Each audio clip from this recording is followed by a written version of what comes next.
함께하는 말씀은 사도행전 27장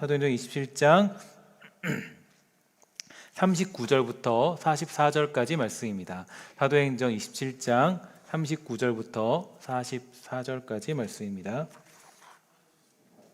사도행전 27장 39절부터 44절까지 말씀. 우리 함께 이 목소리를 한 목소리로 읽도록 하겠습니다. 사도행전 27장 39절에서 44절까지 말씀. 날이 새매 어느 땅인지 알지 못하나 경사진 해안으로 된 항만이 눈에 띄거늘 배를 거기에 들여다 댈 수 있는가 의논한 후 닷을 끊어 바다에 버리는 동시에 키를 풀어 늦추고 돛을 달고 바람에 맞추어 해안을 향하여 들어가다가 두 물이 합하여 흐르는 곳을 만나 배를 걸매 이 물은 부딪혀 움직일 수 없이 붙고 고물은 큰 물결에 깨어져 가니 군인들은 죄수가 헤엄쳐서 도망할까 하여 그들을 죽이는 것이 좋다 하였으나 백부장이 바울을 구원하려 하여 그들의 뜻을 막고 헤엄칠 줄 아는 사람들을 명하여 물에 뛰어내려 먼저 육지에 나가게 하고 그 남은 사람들은 널조과 콕은 배 물건에 의지하여 나가게 하니 마침내 사람들이 다 상륙하여 구조되니라. 아멘. 예, 우리 오늘 이제 지난 주일날 그 1단계로 이제 이렇게 내려오게 되었지만 아직은 조금 우리가 여러 가지 상황들을 봤을 때 온라인으로 드리는 것이 아직은 맞다라는 생각이 들어서 조금씩 단계적으로 우리가 그 온라인 예배에서 현장 예배로 전환토록 하겠습니다. 그래서 이제 여러 가지 고민들이 있고 생각들이 있는데 이제 잘 보아서 이제 그 목요일이나 금요일쯤에 여러분들에게 공지를 해드릴 테니까 여러분 잘 공지를 보시고 참석할 수 있는 분들은 현장 예배로 참석해 주시기를 부탁을 드리겠습니다. 이제 오늘 말씀을 이제 하고 다음 주에 말씀을 전하면 사도행전은 마무리가 됩니다. 그래서 사도행전도 굉장히 오랜 시간 동안 하게 됐는데요. 저도 사도행전 그 설교를 준비하면서 설교 페이퍼를 보니까 이제 현재까지 한 430페이지 정도를 설교를 했더라고요. 그래서 굉장히 오랫동안 설교를 진행하게 되었습니다. 아마 450페이지 정도로 이제 그 사도행전을 그렇게 강해를 마치게 될 것 같은데 저에게 있어서는 굉장히 또 뜻깊고 또 굉장히 저에게는 중요한 그런 메시지인 것 같습니다. 여러분 모두가 하나님의 말씀을 따라 살아갈 때 힘을 내시고 또 조금 때로는 지겹고 또 때로는 내가 어떤 굉장히 많은 것들을 많은 것들을 누리지 못해도 그래도 그 길을 꿋꿋이 걸어가는 신앙인의 모습이 우리에게 필요할 것 같습니다. 우리 그러한 길을 걸어갈 수 있는 믿음의 사람이 다 되기를 주의 이름으로 간절히 소망합니다. 한국이 낳은 세계적 발레리나 강수진 씨의 발을 여러분 본 적이 있습니까? 여러분 이 발을 아마도 여러분들이 이제 많은 TV나 여러 가지 상황을 통해서 본 적이 있을 텐데요. 30년 넘게 발레를 한 그녀의 발은요, 이렇게 잘 보시면 이 옹이처럼 튀어나온 뼈, 이 뭉개진 발톱, 이 굳은 살과 상처들로 가득한 것을 볼 수가 있게 됩니다. 이 발레 초창기에는 매일 15시간 이상 연습을 하면서 이 남들이 그 2, 3주에 쓰는 분량의 이 토슈즈 4켤레를 하루에 다 써버릴 정도였다라고 그렇게 얘기하는데 그녀는 세계적 스타가 된 뒤에도 하루에 7시간씩 연습을 하게 됩니다. 매일 아침 일어날 땐 하루도 허리나 그 몸의 통증을 느끼지 않은 적이 없었고요. 오히려 그 몸이 덜 아픈 날은 내가 연습을 덜 했나? 왜 오늘은 안 아프지라고 생각할 정도였다라고 그렇게 이야기합니다. 이 피겨스케이팅 챔피언 김연아 선수의 발도 마찬가지고 또 축구 선수 박지성의 발도 마찬가지였습니다. 하루 온종일 동안 뼈와 근육이 부서지고 흔들리는 훈련을 수도 없이 했기 때문에 성한 곳이 하나도 없었다고 합니다. 우리는 이들의 그 겉으로 드러난 화려한 모습에 열광하고 또 부러워하지만 그 뒤에 수많은 시간의 피와 땀과 이 고통을 잘 보지는 못합니다. 정말 수많은 시간들을 이 자신을 담근질해온 그런 흔적이 그들의 발에 담겨져 있는데요. 이 성경은 그 하나님의 일꾼들에게 이러한 신실함이 필요하다라고 말하고 있고 이러한 강인함을 우리에게 요구해주고 있습니다. 이 믿음의 시련이 올 때 보통 우리의 반응은 어떻습니까? 우리의 반응은 어떻게 하면 이러한 상황을 벗어날 수 있을까? 이런 생각들을 많이 하게 되지만 그보다는 하나님이 이러한 상황을 통해서 나에게 무엇을 가르쳐 주고 계신가? 여기에 대한 질문이 필요한데요. 이 기도에서 하나님이 움직이라고 하실 때까지는 아무리 상황이 어려워도 그 약속의 땅을 절대로 버리면 안 됩니다. 우리가 하나님의 뜻 안에 있는 것이 확실하다면 기근이 와도 그 자리에서 인내하며 버텨야 되는데 이 성경이 강조하는 그런 가장 중요한 리더십의 큰 조건은 바로 굳게 서서 이 버티는 것을 의미합니다. 이 하나님의 일을 한다는 것은 한 번에 화끈한 싸움을 치르는 능력이 아니라 계속되는 힘든 그런 하루하루의 그런 싸움에서도 하나님의 뜻을 굳게 믿고 달려가는 이 신실함과 강인함이 필요하기 때문인데요. 그래서 이 신약 성경에서 이 강한 것과 영적 성숙은 동일하게 쓰이게 됩니다. 성숙하지 못한 사람은 상처를 잘 받고 기복이 심합니다. 조금만 시련이 오면 마음이 가라앉아 버리고요. 조금만 힘들면 도망가 버리고 자기 마음에 들지 않으면 획 토라져 버립니다.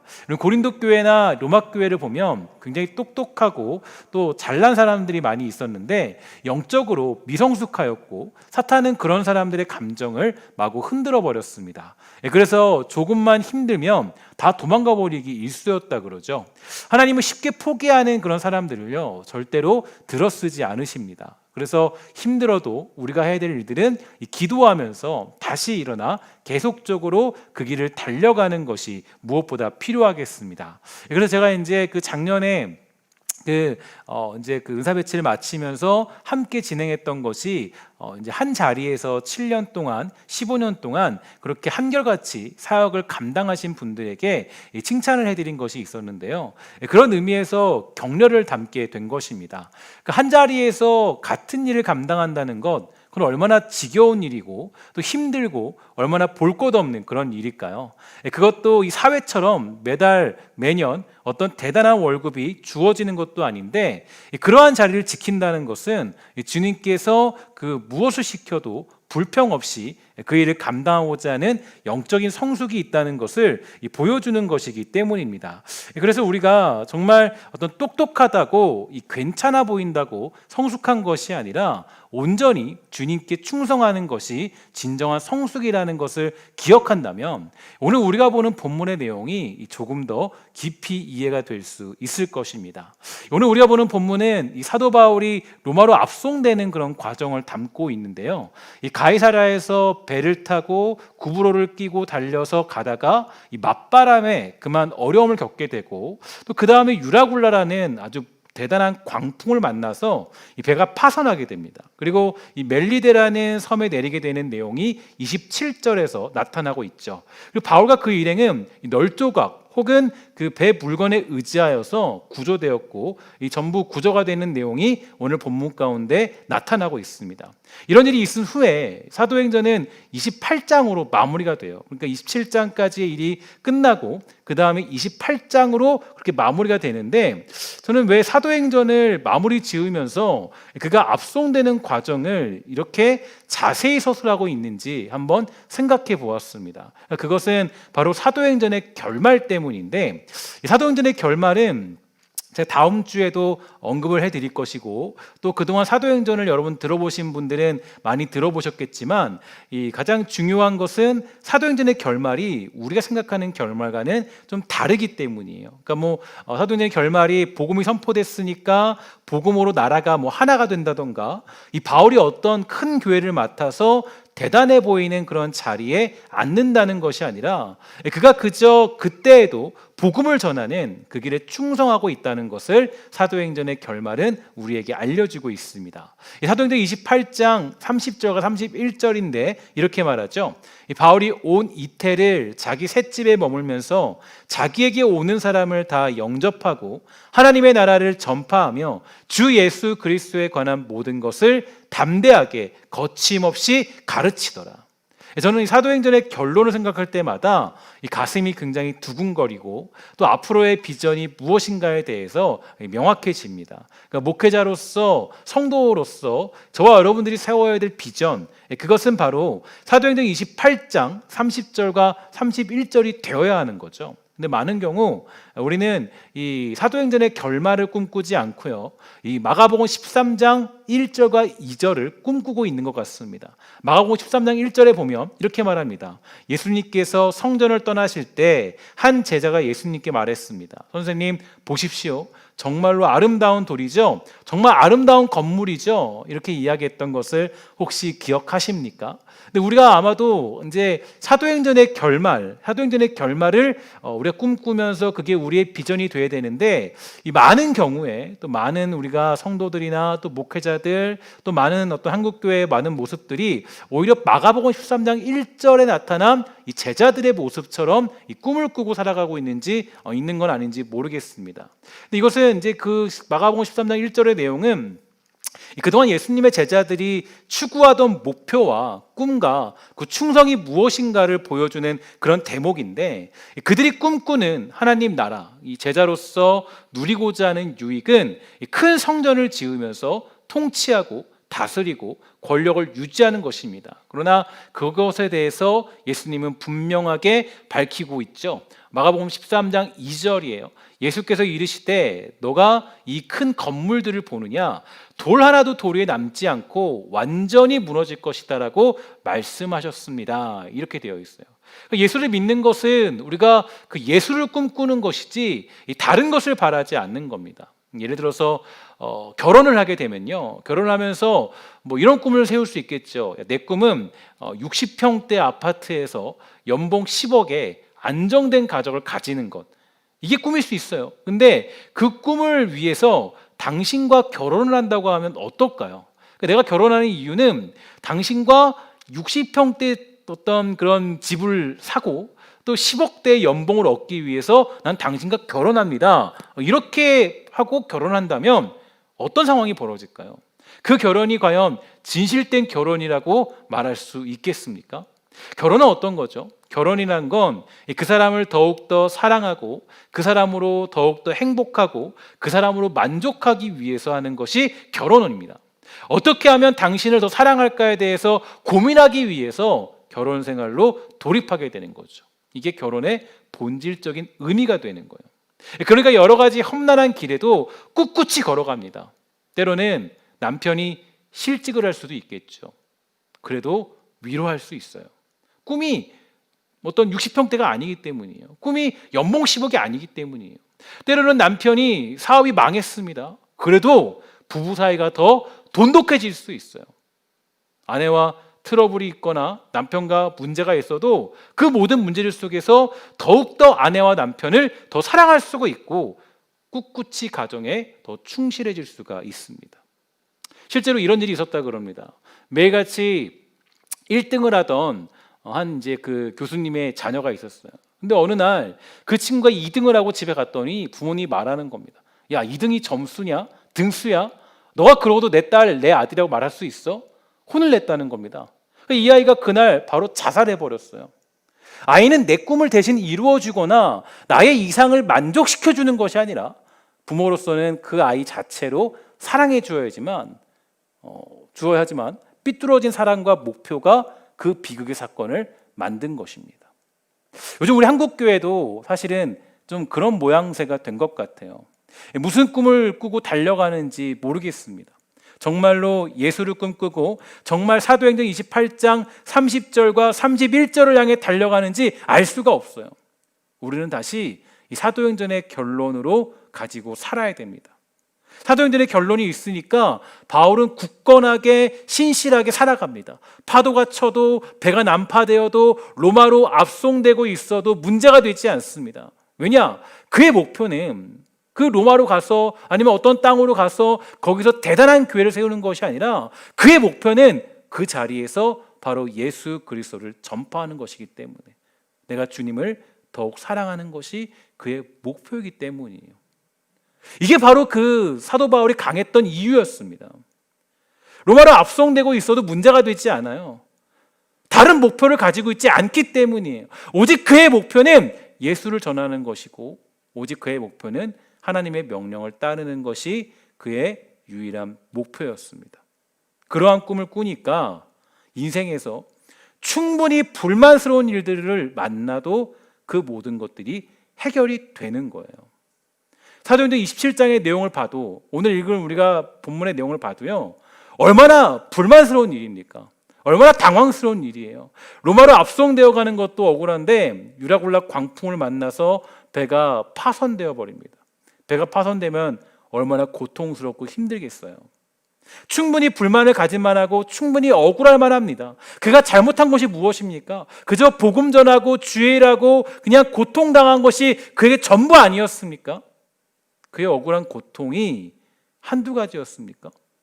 지난 주일에도 보았지만 이 고린도후서에서 그가 하고 있는 고백이 여러분 기억나시나요? 고린도후서 11장 23절, 28절까지 내용인데 이렇게 말하죠.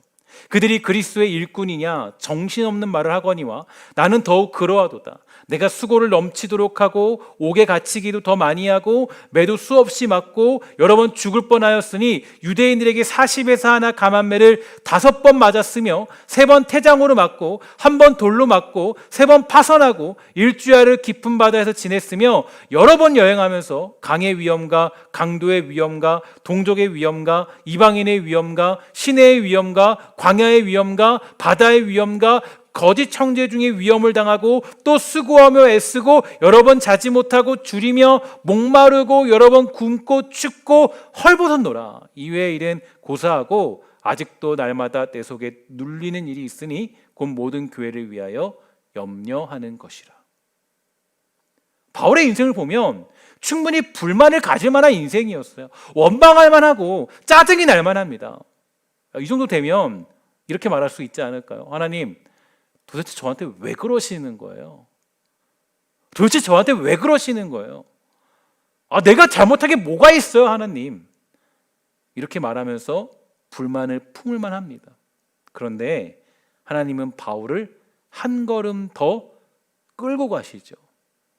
여러 계시를 받은 것이 지극히 크므로 너무 자만하지 않게 하시려고 내 육체의 가시 곧 사탄의 사자를 주셨으니 이는 나를 쳐서 너무 자만하지 않게 하려 하심이라. 이것이 내게서 떠나가게 하기 위하여 내가 3번 주께 간구하였더니 나에게 이르시기를 내 은혜가 내게 족하도다. 이는 내 능력이 약한 데서 온전하여 짐이라 하신지라. 그러므로 도리어 크게 기뻐함으로 나의 여러 약한 것들에 대하여 자랑하리니 이는 그리스도의 능력이 내게 머물게 하려 함이라. 그러므로 내가 그리스도를 위하여 약한 것들과 능력과 궁핍과 박해와 곤고를 기뻐하노니 이는 내가 약한 그때의 강함이더라. 아멘. 여러분, 억울하게 당하고 고통받고 누명을 쓰고 욕을 먹으면서 맞고 사는 것도 힘든데 사도 바울의 인생에는 육체의 가시도 남아 있습니다. 하나님께 기도했어요. 하나님, 이것 좀 고쳐주십시오. 이것 좀 해결해 주세요. 저 하나님 정말 좀 이것 좀 해결받길 원해요. 근데 이게 너무나도 이게 좀 놀라운 게, 이게 아마도 이제 바울의 고백을 보면요, 이것 때문에 복음 전하는 게 아주 좀 이렇게 좀 힘들었나 봐요. 그러니까 여러 가지 다른 이유가 아니라 사도 바울이 고쳐달라고 하는 이유가 어디였냐면, 왜 3번이나 주님께 간곡히 매달리며 기도했냐면 그냥 내가 몸이 건강해지기 위해서가 아니에요. 이런 얘기예요. 하나님, 나 복음 전하는데 이것 때문에 복음 전하기 너무 힘들어요. 이것 때문에 내가 복음 전하다가 하나님 망신 다 시키고 있어요. 이것 좀 고쳐주세요. 하나님이 이렇게 계시는 거예요. 야, 내 은혜가 내게 족하도다. 여러분, 이게 바울의 인생입니다. 아마 우리 같으면 뒤집어졌을 거예요. 아마 우리 같으면 난리가 났을 거예요. 화가 나 있을 거예요. 근데 바울은 오히려 이것을 자기 증명, 자기 자랑으로 고백했죠. 고린도후서 12장의 앞거는 그가 사도로서의 변증으로 자기의 약함과 문제와 고통과 고난과 어려움들, 우리가 충분히 인생에서 불만을 가질 만한 것들을 가지고 사도로서의 자랑을 삼고 있다는 거예요. 그게 사도로서의 변증 방법이었습니다. 어떻게 사도 바울은 인생의 불만의 연속성 앞에서 굳건히 버티며 살아갈 수 있던 걸까요? 바울은 빌립보서 1장 22절부터 24절에 보면 이렇게 얘기합니다. 그러나 만일 육신으로 사는 이것이 내 일의 열매일진데 무엇을 택해야 하는지 나는 알지 못하노라. 내가 그 둘 사이에 끼었으니 차라리 세상을 떠나서 그리스도와 함께 있는 것이 훨씬 더 좋은 일이라.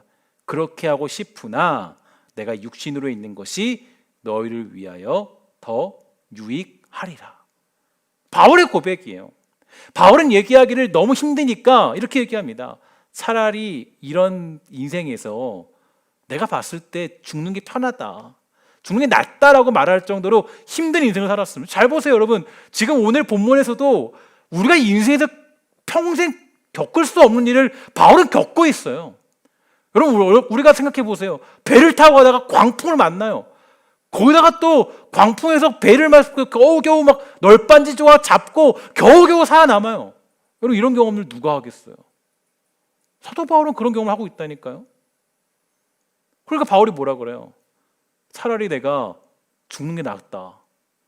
고통스러우니까. 죽으면 이 모든 고난이 끝날 것이니까 더 낫다라는 거예요. 그게 나 개인으로는. 근데 바울이 뭐라 그래요? 마지막에 뭐라 그래요? 그렇지만 살아있는 게 너에게 유익하다고 하는데 유익이 도대체 어떤 유익을 얘기하는 걸까? 그래서 사도 바울이 얘기하는 거예요. 나는 사실 내 개인적으로는 하나님이 내 목숨을 지금 데려가셔서 천국 가는 게 더 낫다라는 거예요. 맞죠? 편하죠. 근데 이렇게 얘기하는 거예요. 그런데 내가 보니까 너희들에게 유익이 되기 위해서는 내가 살아남아서 이 길을 걷는 게 더 유익이 있어 라고 얘기해 주는 겁니다. 그러면 지금 사도 바울이 그들에게 줄 수 있는 유익은 어떤 거겠습니까? 무엇을 유익을 줄 수 있다라고 얘기하는 걸까요? 바로 어떤 거냐면 사도 바울이 살아 있어야 예수님을 믿는다는 것이 무엇인지 구체적으로 더 연장되기 때문이에요. 다시 말해서 이렇게 정리하면 쉽습니다. 어떻게 얘기하냐면은 불만스러운 인생도 불평스러워 보이는 삶에도 하나님의 뜻과 그분의 일하심이 있음을 믿고 신실하게 굳건하게 살아가는 것이 곧 예수를 믿는 진정한 고백이기 때문에 내가 굳건하게 신실하게 이 인생을 살아가는 이것이 너희에게 더 큰 유익이 될 것이라고 사도 바울은 말해주고 있다라는 거예요. 여러분, 예수 믿는다는 게 어떤 거죠? 예수 믿으면 어떤 결과가 일어나요? 여러분, 예수를 믿고 교회를 다닌다고 해서 우리의 인생이 갑자기 뭐 뒤바뀐다거나 갑자기 우리가 사업이 잘 된다거나 뭐 자녀가 갑자기 성공한다거나 그런 유익으로 예수를 믿는 게 아니에요. 예수를 믿는다라는 것은 우리가 살아가는 인생을 하나님의 일하심에 묶어서 바로 그 하나님의 일하심과 뜻하심 속에 살아가는 놀라운 그 하나님의 동역자로서 살아가는 기쁨이 있게 되는 거예요. 우리는 만족할 만한 조건이나 보상받을 만한 믿음의 길을 가는 것이 아니라 주의 제자로서 예수 그리스도의 길을 가고 믿음의 길을 걸어가는 겁니다. 그래서 예수 믿는 사람들에 대하여서 다음과 같은 정의가 있죠. 우리가 조금 거부하고 싶은 그런 정의인데 하나님이 부르신 사람들에 대해서 어떻게 성경이 얘기하고 있는가? 이렇게 얘기합니다. 형제들아, 너희를 부르심을 보라. 육체를 따라 지혜로운 자가 많지 아니하며 능한 자가 많지 아니하며 문벌 좋은 자가 많지 아니하도다. 그러나 하나님께서 세상에 미련한 것들을 택하사 지혜 있는 자들을 부끄럽게 하려 하시고 세상의 약한 것들을 택하사 강한 것들을 부끄럽게 하려 하시며 하나님께서 세상의 천한 것들과 멸시받는 것들과 없는 것들을 택하사 있는 것들을 패하려 하시나니 이는 아무 육체도 하나님 앞에서 자랑하지 못하게 하려 하십니다. 고린도전서 1장 26절부터 29절 말씀. 이게 부름받은 우리들이에요. 괜찮은 인생이나 해볼 만한 인생들을 부른 것이 아닙니다. 이렇게 말하면 기분 나쁜 분들도 계실지 모르겠어요. 들으면서 목사님, 저는 좀 그래도 좀 해볼 만한데요. 저는 가진 게 좀 있어요. 저는 좀 지혜도 있는데.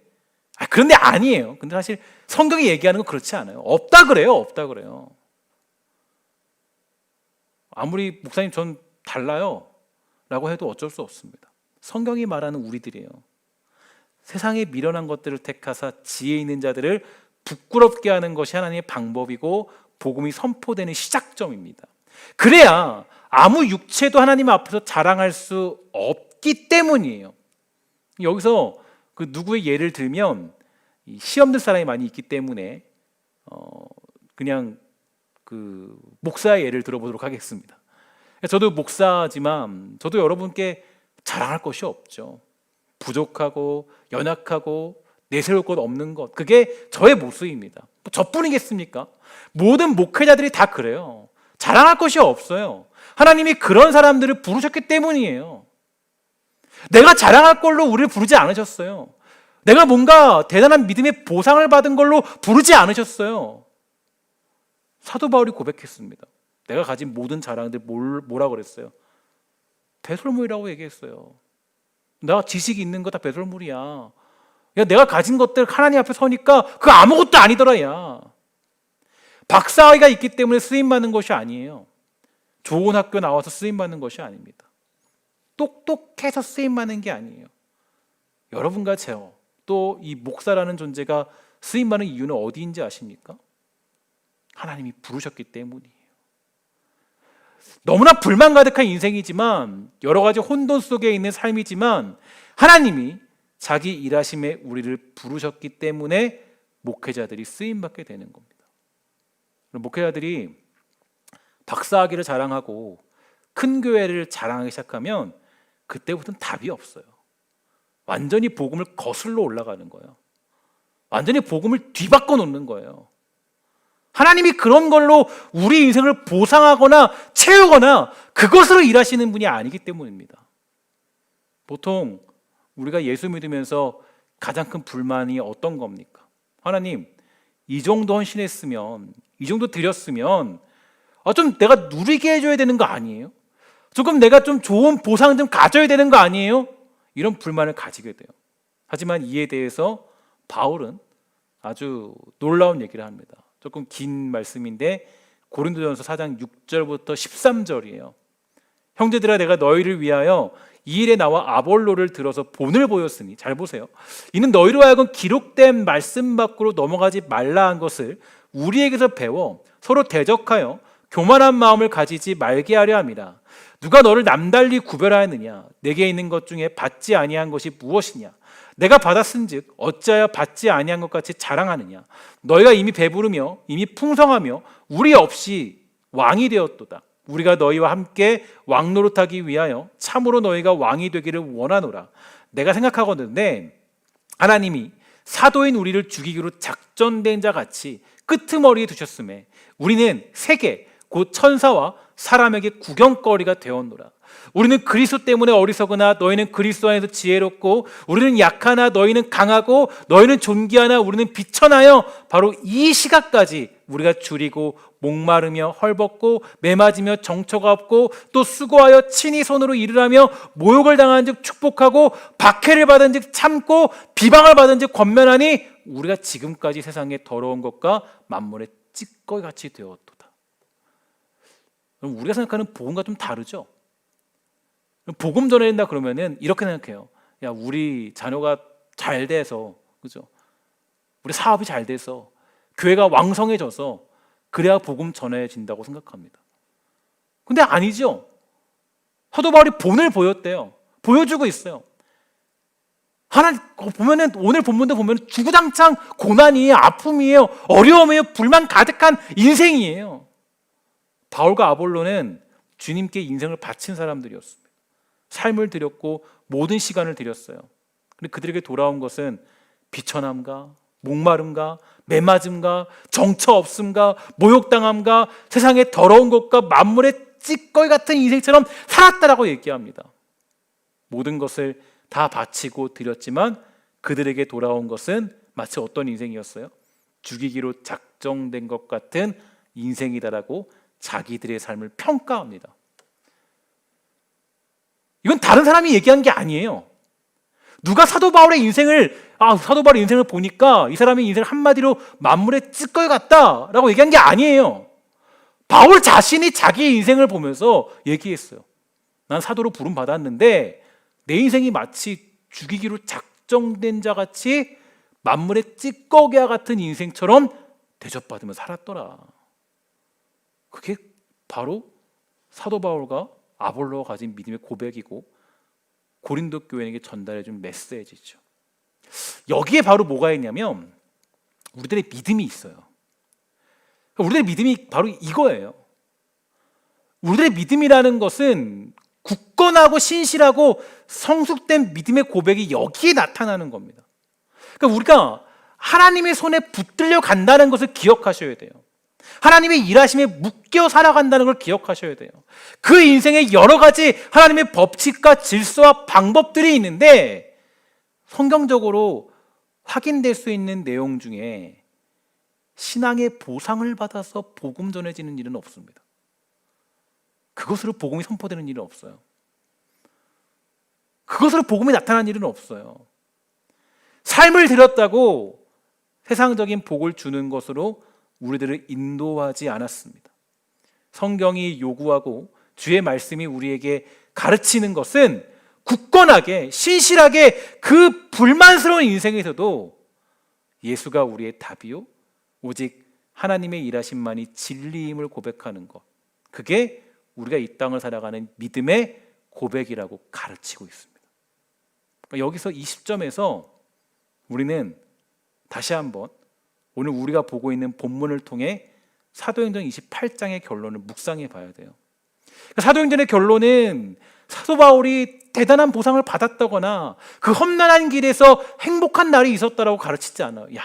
마치 그 신데렐라 이야기처럼, 백설공주 이야기처럼 나중에 그 백설공주가 막 그 마녀인지 왕비인지 누구한테 막 괴롭힘 당하다가 쫓겨다니다가 나중에 왕자를 만나서 와 좋아졌다. 해피엔딩이죠. 여러분 사도행전이 해피엔딩이라고 누가 말할 수 있겠어요?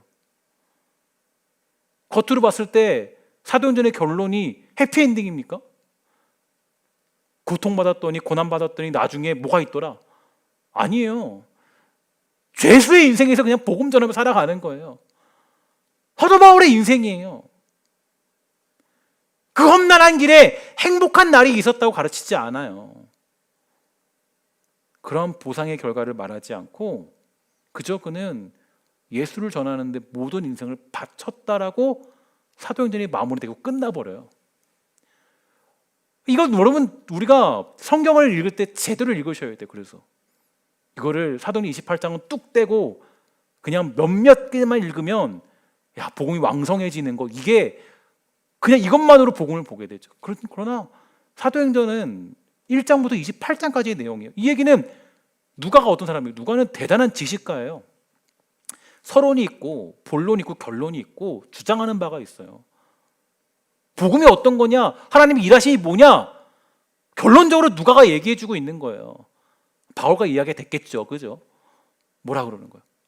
그 자리에서, 주어진 자리에서 복음 전하는 거, 예수로 살아가는 거, 하나님의 일하심이 묶여 살아가는 거, 이게 그리스도의 인생이라는 거예요.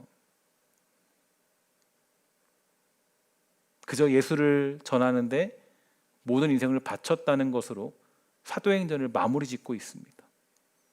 사랑하는 여러분, 사도행전을 보면서 우리는 어떠한 꿈을 꾸게 됩니까? 사도행전의 시작만 해도 무슨 대단한 결과와 보상들이 주어질 것이라고 예측합니다. 어떻게 보면 너무나 시시한 결론이 사도행전의 결론이에요. 이런 면에서 사도행전의 결론은 사도행전의 시작점과 매우 닮아 있습니다. 여러분 다시 한번 좀 사도행전을 서론 부분으로 기억을 해볼까요? 기억나십니까? 어떤 일이 있었는지? 어떤 일이 있었는지 참 머리를 돌려보세요. 무슨 일이 있었죠?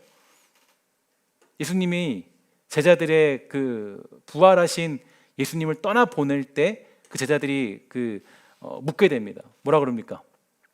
주님, 지금이 바로 그때입니까? 이제 예수님이 막 하늘에 떠 있으니까, 그죠? 승천하려고 하니까 다시 말해서 이제 이겁니다. 그러니까 그 얘기를 좀 풀었으면 이거죠.